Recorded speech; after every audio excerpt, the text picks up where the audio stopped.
Today I will show you an action, sci-fi film from 2022, titled Prey. Spoilers ahead. Watch out and take care. In 1719 in the northern Great Plains, young Comanche Naru goes herb gathering with her dog Sarii.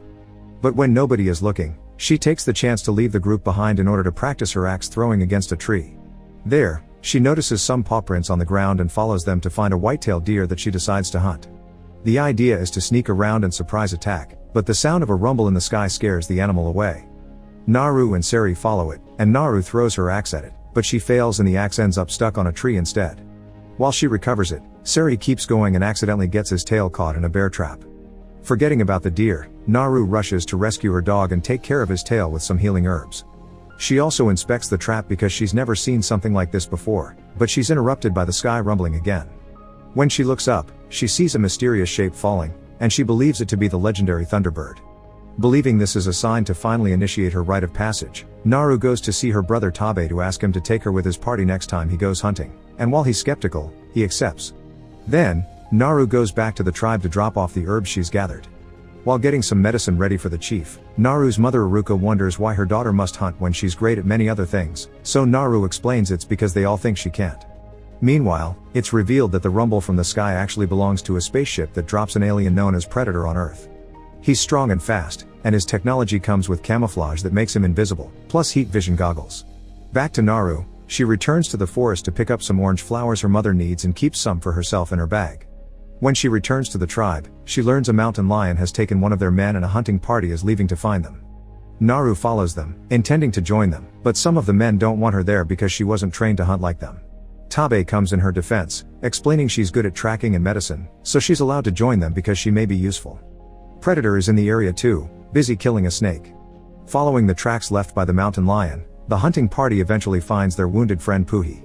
The hunters build a stretcher while Naru takes care of the Paake's injuries, including feeding him some of the orange flowers, which will cool his blood.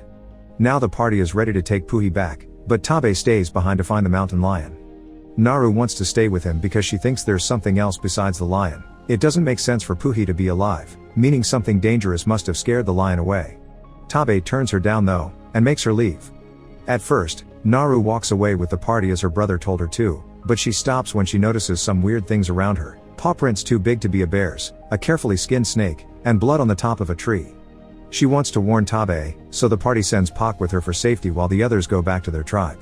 The pair finds Taabe and help him hunt for the lion by using Naru's plan, because Taabe wants to give her the chance she asked for.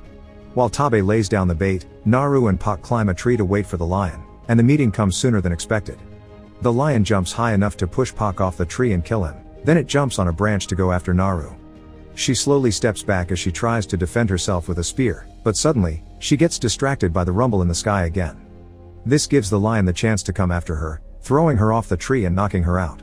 When Naru wakes up later, she's back in the tribe, and Aruka explains Taabe dragged her back.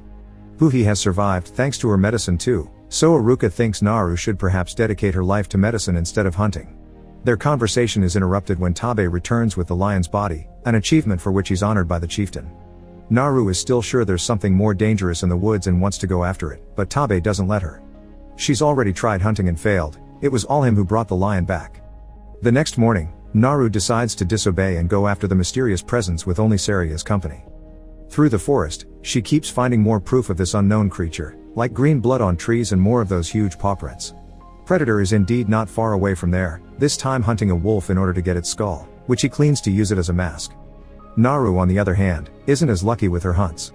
Hitting moving targets isn't as easy as hitting a tree, so by the time she recovers her throwing axe, her prey is gone.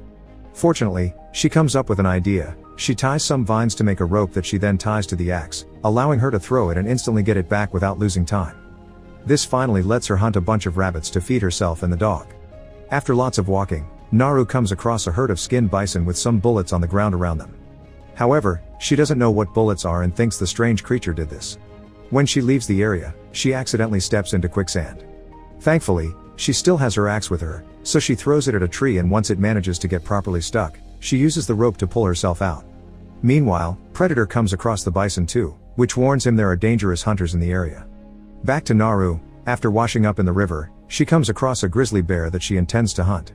Unfortunately, her bow breaks, giving the bear the chance to come after her. Sarii jumps in to distract the beast, giving Naru time to jump in the river and hide under a beaver dam. The bear comes after her again, trying to destroy the dam, but suddenly it's pulled back by Predator. Thanks to the bear bleeding on him, Naru finally gets to see the alien and wastes no time in jumping back into the river to swim away. Predator sees her but lets her go because he doesn't find her dangerous. After returning to the woods, Naru comes across a search party Taabe sent to find her while he looks around the other side of the river. They don't believe Naru's story because such a monster wouldn't let her go so easily, and when Naru tries to leave, Wasapi jumps on her to stop her. Naru fights fiercely but Wasapi still wins, tying her up to drag with the group toward camp. However, they stop when they hear some weird noises and red lights appear on Wasapi's chest. Staying invisible among the trees, Predator shoots and kills Wasapi, and when he comes nearer to recover his darts, the other hunters manage to hit him with an arrow. This causes the camouflage cloak to malfunction and reveal Predator to the naked eye. The men jump in to fight him, but Predator is no match for them and kills them easily. While he's distracted fighting, Naru approaches Wasapi's body to recover her things and cut off the rope, allowing her to run away. When she makes it to an open field, Naru comes across a hunter that had scouted ahead. He wants to fight back, but soon the red lights appear on his body too. Knowing what they mean now, Naru begins running away as Predator jumps on and kills her fellow tribesmen. She's so concentrated on keeping her eyes on the enemy that she doesn't see a bear trap on the ground and gets her leg caught in it. Predator comes after her, considering his options, but he suddenly runs away when he sees a group of French traders coming to see who fell into their trap. The traders knock Naru out, and when she wakes up later, she finds herself in a cage at their camp. Sarii has come looking for her, but he's caught and tied up as well. All the traders are wearing furs, and Naru realizes they were the ones that killed the bison. One of these men, called Raphael, knows how to communicate with her and asks her for information on Predator, who he thinks is a hunter looking for the strongest opponent. Naru tells them nothing, causing the traders to decide to reveal they've also captured Taabe and now they're hurting him to make him smell of blood. Then, Taabe and Naru are tied to a tree as prey to attract Predator so the traders can shoot him from their hiding spots. However, the traders didn't take into account Predator's camouflage, and he approaches them without them knowing to start killing them one by one. Taabe worries when he hears the screaming, but Naru explains to him that Predator doesn't want bait because he hunts differently, and he's always let her go because he doesn't consider her a threat. To make her feel better about her hunting abilities, Taabe confesses he only managed to kill the lion because he had followed Naru's plan, so she did do something back then. Their conversation is interrupted when Predator roars in anger as his leg gets caught in a bear trap. The French traders immediately go after him, but Predator quickly recovers and after tossing the trap away, he begins killing them with a variety of advanced weapons plus a shield that protects them from their bullets. The tossed trap lands near the tree, allowing Naru to use it to cut off the rope. Now free, Taabe leaves to find some horses and Naru goes to rescue Sarii while Predator takes out most of the remaining men with a grenade. At the French camp, the traders are picking up their things to flee, and they intend to kill Sarii. Naru jumps in to fight them and kill them all, and once she frees her dog, she sends him to find Taabe. Then she begins applying herbs to her injuries, and that's how Raphael finds her. He's missing a leg, so he asks for a deal. He'll give her his flintlock pistol and teach her how to use it in exchange for medicine. Naru accepts and shares her orange flowers with him. She also gets to keep the piece of alien technology she finds on his leg. Meanwhile, Predator is taking care of his own injuries before going to the camp as well.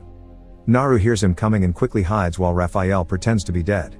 Thanks to the orange flowers cooling his blood, the trick actually works and Predator can't see it until he accidentally steps on Raphael, making him scream.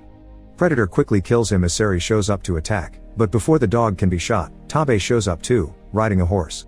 He manages to hit Predator on the head once, and by riding quickly in circles he can dodge the alien's shots. After failing to use the pistol correctly, Naru yells at Predator to distract him, allowing Taabe to jump off the horse and land a hit on him. Now Predator and Taabe fight hand to hand, and since Taabe is such a good warrior, Predator decides to put on his camouflage to gain an advantage. He attacks Taabe from behind to kill him, but Taabe doesn't give up and holds onto Predator's leg to give Naru time to run away. Back in the tribe, another search party returns to give Aruka bad news. They couldn't find her children. Aruka grieves for them at the same time Naru reaches the river and washes while crying over her brother's death. Sarii finds her and lets her know about a French man still in the area, so Naru uses the alien weapon he took from Raphael to knock this man out. When he wakes up later, the man finds himself in a camp where Naru is preparing herself to hunt Predator. She's painted her face and eaten some of the orange flowers to cool her blood. She's also allowed the French man to keep his pistol, although it's empty. However, his screams attract Predator, who sees the armed traitor as a threat and comes closer to kill him. He completely ignores Naru because he can't see her, so Naru takes the chance to shoot him from behind. A pistol isn't enough to kill him, but it makes him drop the mask, which Naru grabs before running away towards the area where she's prepared a trap. Predator follows a trail of blood that Naru left behind on purpose, and when he comes closer, Naru jumps on him to fight him hand to hand. After exchanging a few blows and protecting herself from his shield by hiding among rocks, Naru orders Sarii to run by as a distraction and manages to push Predator into the quicksand she had fallen into before. This is obviously not enough to kill him, but Naru is ready. When Predator resurfaces and shoots, Naru quickly moves away and lets the projectile hit the mask she left there earlier. This makes the projectile rebound and kills Predator instead. The next morning, Naru returns to the tribe with Predator's head and the pistol, which is revealed to be Harrigan's weapon from another Predator story. Naru warns her tribe they need to leave before the white men come for them, but first, everyone honors her hunt the same way they had done for Taabe. Unknown to them, more Predator ships are about to land on Earth. Make sure to subscribe and turn on notifications so you can watch more videos like this. Thanks for watching.